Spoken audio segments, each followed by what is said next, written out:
let's move on here to step 2, and that's understanding our deductions and tax credits.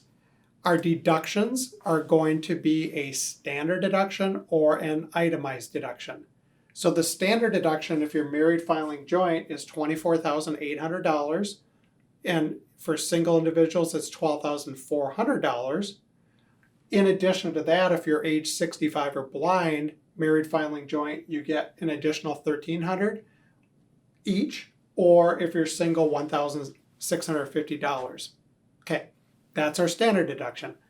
Most taxpayers, over 90% of taxpayers these days, are using a standard deduction on their tax return. If you can itemize by pulling together enough deductions, things like home mortgage interest, property taxes, charitable giving, medical expenses, you might have enough that in itemized deductions that you exceed these standard deductions. So if you can do so, that's a greater tax write-off for you. However, because of the new tax rules, what Congress did is they put a cap on how much we can deduct in state and local income taxes, so what we call our SALT tax. So a lot of people that live in higher income tax states are at a disadvantage these days because they're no longer able to itemize their state tax on their federal return. Now, my other point here is if you don't use them, you lose them.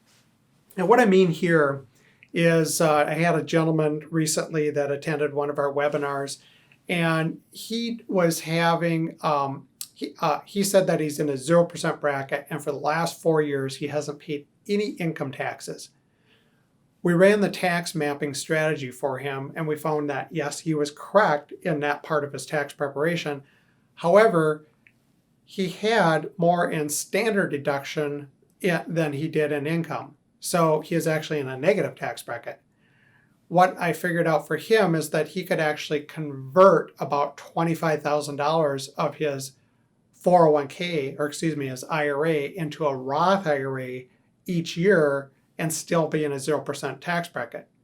The advantage there to him is that once it's in the Roth IRA, it compounds and grows tax-free. And when he eventually takes it out of the Roth IRA, it's also tax-free.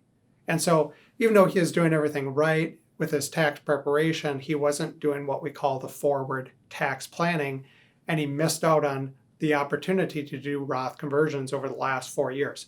So he lost those standard deductions because you can't carry them forward. Those are our deductions. Let's talk about tax credits. So our tax credits are actually going to be a dollar for dollar offset against our taxable income. Some of the more common tax credits would be child dependent tax credit, education credits, and then the saver's tax credit. Most people that are probably watching this workshop are of retirement age. And so I want to talk about the saver's tax credit.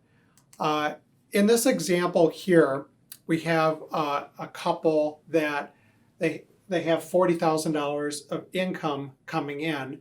And if you subtract their deductions because they're over age 65, it's about $27,000.